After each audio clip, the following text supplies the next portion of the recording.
آدھا رمضان گزر چکا ہے. اس ماہ مقدس میں بھی صہیونی فورسز نے کسی قسم کا لحاظ نہیں کیا. سیکیورٹی کونسل میں جاتی ہے قرارداد, 15 ممالک نے ووٹنگ کرنی ہوتی ہے, امریکہ اس کی حمایت نہیں کرتا ہے. امریکہ نے اپنا میسج بڑا واضح دے دیا ہے. اس وقت ہم کہاں کھڑے ہیں؟ یہ جو 14 ممالک نے سپورٹ کی ہے, کیا یہ سپورٹ کچھ ہیلپ کر سکے گی فلسطینیوں کی؟ جی السلام علیکم. وعلیکم السلام. آپ نے بہت ہی اہم سوال کیا ہے.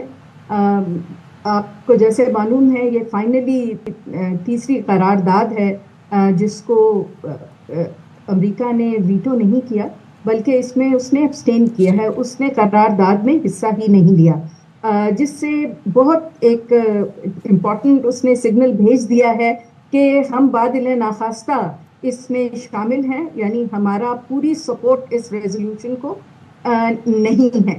اور لیکن ایک بات جو اس میں اچھی ہے کہ کم سے کم سیز فائر کی بات تو ہوئی ہے, کوئی ریزولوشن پاس تو ہوا ہے.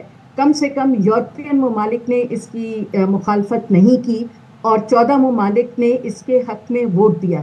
لیکن اگر اس کو آپ ذرا تھوڑا باریکی سے دیکھیں تو آپ کو بہت جلدی اس بات کا احساس ہو جاتا ہے کہ اس میں کافی ابھی بھی بہتر ہونے کی گنجائش تھی, کیونکہ ایک تو یہ عارضی سیز فائر ہے اور یہ پرماننٹ سیز فائر نہیں ہے. اور پرماننٹ کا لفظ جو الجیریا اور باقی ممالک انسسٹ کر رہے تھے کہ اس میں ہونا چاہیے, جس پہ یورپین ممالک ایگری نہیں کیے.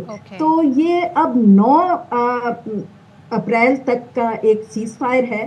اب دیکھتے ہیں کہ اس کے بعد آگے اسرائیل کیا کرتا ہے, کیونکہ اس نے تو جو اپنے مطلب منصوبے بنائے ہوئے ہیں رفح پہ بھی قبضہ کرنے کے اور حملہ کرنے کے اور گراؤنڈ پہ اپنے ٹروپس بھیجنے کے, ٹینکس لے جانے کے, وہ ایک بہت ہولناک چیز آگے نظر آتی ہے.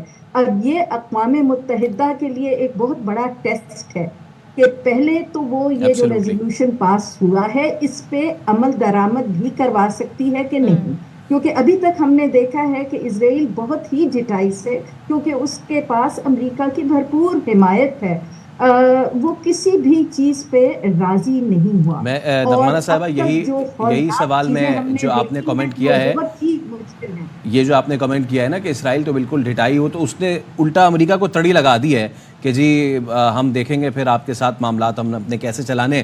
یہ امن فورسز جو ہوتی ہیں یہ کس مسئلے کا حل ہے؟ کیا ان کو بھیج کے اور ان کی نگرانی میں کم از کم غزہ والوں کو ایڈ نہیں پہنچائی جا سکتی؟ کیونکہ اسرائیل تو کہہ رہا ہے کہ اب ہم وہاں بھی کارروائی کریں گے جہاں اس سے پہلے نہیں کیے. تو یہ امن فورسز کا استعمال کیا جا سکتا ہے اس صورتحال میں نغمانہ صاحبہ؟ دیکھیے ابھی جو ریزولوشن پاس ہوا ہے, جب سیکیورٹی کونسل میں ریزولوشن پاس ہوتا ہے تو وہ انٹرنیشنل لا بن جاتا ہے. تو اب یہ دیکھنا ہے کہ وہ اس کو انفورس کروا سکتے ہیں کہ نہیں کروا سکتے.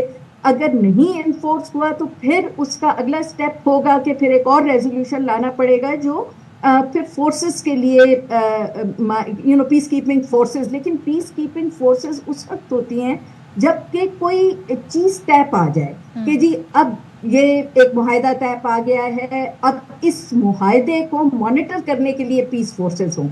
لیکن تب تک معاہدہ کوئی نہیں ہوتا تو پیس فورسز تو اس وقت تک نہیں آ سکتی نا.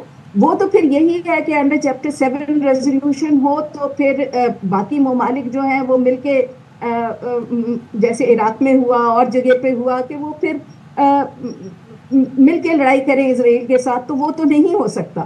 تو یہ پیس فورسز تو اسی وقت آئیں گی جب کوئی ایگریمنٹ ہوگا, اور ایگریمنٹ اسی وقت ہوگا جب ایک تو پرماننٹ سیز فائر کسی طرح کروایا جائے اور پھر حماس اور اسرائیل دونوں مل کے کہ ان کو ایک ٹیبل پہ لایا جائے کہ وہ بیٹھ کے اور باقی ممالک اس میں شامل ہو کے وہ جو 2 اسٹیٹ سولوشن ہے اس کا کچھ کریں یا کوئی پرماننٹ اس کا حل نکالے. پرماننٹ حل نکلنا چاہیے. دونوں اسرائیل اور یہ فلسطین کی ریاست جو ہے وہ قائم ہو سکے.